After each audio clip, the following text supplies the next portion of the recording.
বঙ্গোপসাগরের উপকূলীয় দ্বীপ সোনাদিয়া দ্বীপ, এটির অবস্থান কক্সবাজারের পশ্চিমে। এই সোনাদিয়া দ্বীপের সাগর পাড়ে জেলেরা মাছ ধরছেন।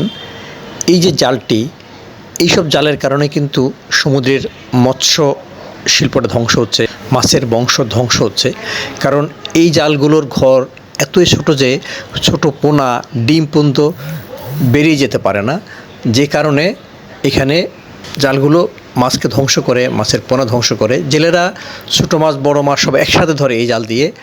এর ফলে বড় মাছগুলো তোরা কাজে লাগায়, কিন্তু ছোটো যে মাছগুলো থাকে একেবারে ছোটো ছোটো পোনা 1 ইঞ্চিরও ছোটো যেগুলো, সেই মাছগুলো কিন্তু তারা ফেলে দেয়। এই মাছগুলো মরে যায়, নষ্ট হয়। এভাবেই পুরো উপকূলীয় এলাকায়, সেই সেন্ট মার্টিন থেকে শুরু করে সুন্দরবন পর্যন্ত পুরো এলাকাতেই এই জালগুলো দিয়ে মাছ ধরা হয়। আর এ কারণেই বড় মাছ ধরার সাথে সাথে ছোটো যে মাছগুলো ধরা পড়ে সেগুলো নষ্ট হয়, মাছের বংশ নষ্ট হয়, ডিম নষ্ট হয়, পোনা নষ্ট হয়।